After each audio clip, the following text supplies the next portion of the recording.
Hello everyone, आज का हमारा फर्स्ट क्वेश्चन है। एक गेंद को ऊर्ध्वाधर ऊपर फेंका गया। जब यह अपनी अधिकतम ऊंचाई के आधे पर पहुंचती है तो इसका वेग 10 मीटर प्रति सेकंड होता है। गेंद कितनी ऊपर जाएगी? तो हमने मान लिया ये कोई गेंद है और इस गेंद को यहाँ से u मीटर पर सेकंड वेग से फेंका जाता है और अपने मान लेते हैं कि ये जो बॉल है ये यहाँ से h हाइट पर जाती है।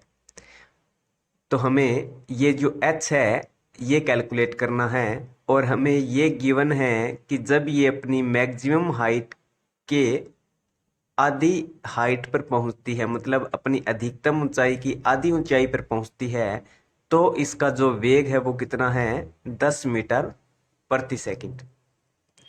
तो अपने क्या करेंगे, अपने पहले यहाँ से यहाँ तक के केस के लिए और उसके बाद यहाँ से यहाँ तक के केस के लिए क्या करेंगे, इक्वेशन ऑफ मोशन अप्लाई करेंगे। ओके, तो अगर अपने इस फर्स्ट केस के लिए इक्वेशन ऑफ मोशन अप्लाई करें तो हमें क्या मिलेगा? अगर अपने थर्ड इक्वेशन ऑफ मोशन, तीसरी जो गति की समीकरण है वो अप्लाई करें तो ये होती है v square minus u square is equal to 2a(s). Okay, अब v क्या होता है यहाँ पर? अंतिम वेग। तो अंतिम वेग यहाँ पर कितना है? 10 मीटर पर सेकंड। तो यहाँ पर 10 रखेंगे तो ये कितना हुआ? 100 माइनस जो u यहाँ पर होता है प्रारंभिक वेग। प्रारंभिक वेग हमने कितना माना है? u, तो इसको अपने u स्क्वायर ही रख देते हैं। इन बराबर कितना है? 2 और a यहाँ पर क्या होता है? त्वरण। अब अगर अपने बॉल को ऊपर की तरफ फेंक रहे हैं तो इसका वेग लगातार घटता जाएगा, मतलब जो बॉल है वो मंदित होती जाएगी। तो अपने a की जगह क्या यूज करेंगे? -g, गुरुत्वीय त्वरण। और यहाँ पर s विस्थापन होता है। विस्थापन का मान यहाँ से यहाँ तक के लिए कितना हो जाएगा? h/2। ओके, तो यहाँ से हमें क्या मिलेगा? यहाँ पर 2 से 2 तो हो गया कैंसिल आउट और यू स्क्वायर की वैल्यू हमें कितने मिलेगी? यू स्क्वायर को अगर अपने इस तरफ शिफ्ट करें और -gh को इस तरफ लेके आए तो हमें मिलेगा ये 100 प्लस gh बराबर यू स्क्वायर। अपने मान लेते हैं ये है इक्वेशन फर्स्ट। उसके बाद अगर अपने सेकंड केस के लिए सेम समीकरण अप्लाई करेंगे तो हमें क्या मिलेगा? यहाँ पर देखो, अब जब ये बॉल अपनी अधिकतम ऊंचाई पर पहुंचेगी तो इसका वेग कितना हो जाएगा? अंतिम वेग 0। तो अपने v की जगह क्या करेंगे? सेकंड केस के लिए 0 रखेंगे तो ये हुआ 0।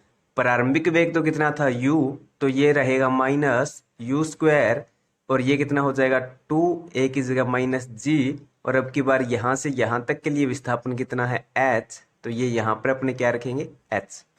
तो माइनस से माइनस कैंसिल आउट, ये कितना मिला हमें?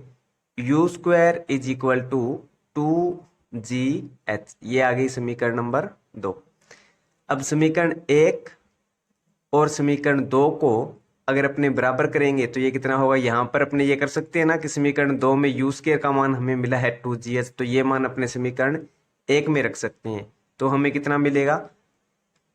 100 प्लस gh बराबर कितना हो जाएगा? 2gh। तो यहाँ से ये हमें मिला, इस gh को इधर लेके जाएंगे तो ये कितना आएगा? 2gh minus gh।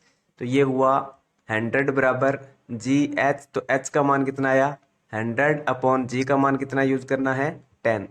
तो 0 से 0 कैंसिल, तो जो अधिकतम ऊंचाई है वो हमें कितनी मिली है? 10 मीटर। ओके, तो यहाँ से जो ए ऑप्शन है वो क्या हो जाएगा? करेक्ट। उसके बाद अगर अपने बात करें आज के सेकंड क्वेश्चन की तो वो है दो पिंड ए और बी को क्रमशः 16 मीटर और 25 मीटर की ऊंचाइयों से नीचे गिराया गया। इनके द्वारा जमीन पर पहुंचने में लगे समय का अनुपात होगा। तो यहाँ पर दो पिंड ए और बी है, उनका द्रव्यमान क्या है? अलग अलग, और उन्हें अलग अलग ऊंचाई से गिराया गया है, तो उन्हें जमीन पर पहुंचने में जो समय लगेगा वो हमें ज्ञात करना है। तो अपने क्या करेंगे, जो गति की दूसरी समीकरण होती है s बराबर ut plus half at square, वो अगर अपने अप्लाई करें तो यहाँ से हमें समय का मान कितना मिलेगा। अब अगर इन्हें मुक्त रूप से गिराया गया है तो प्रारंभिक वेग 0 होगा, तो ये वाले टर्म हो गई 0। और अपने मान लेते हैं इन्हें अगर h ऊंचाई से गिराएं तो s का मान तो होगा h is equal to half, नीचे की तरफ गिरा रहे हैं तो वेग बढ़ता जाएगा, तो अपने त्वरण की जगह क्या यूज करेंगे, गुरुत्वीय त्वरण प्लस जी, और ये है टी स्क्वायर। तो यहाँ से हमें समय का मान कितना मिलेगा, √2h/g। तो इसका मतलब जो समय है वो h पर डिपेंड कर रहा है और g पर। अब जो g है गुरुत्वीय त्वरण, उसका मान तो क्या होता है, फिक्स होता है 9.8 मीटर पर सेकंड स्क्वायर।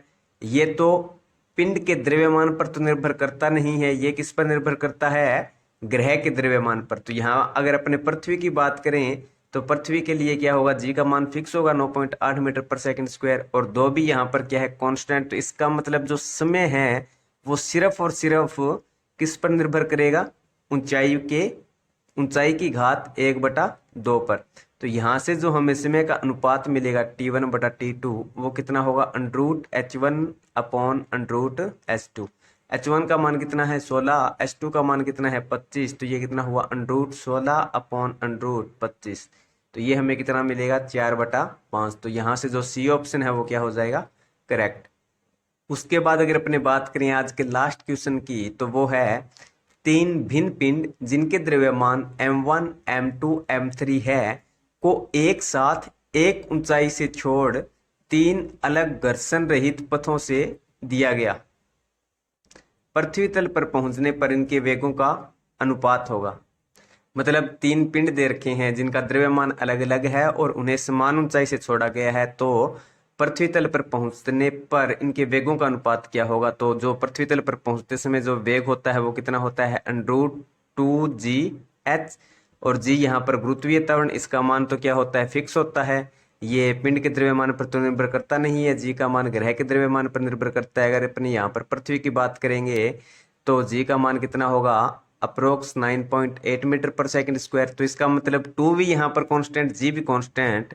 तो जो वेग है वो किस पर निर्भर कर रहा है, सिर्फ और सिर्फ ऊंचाई पर।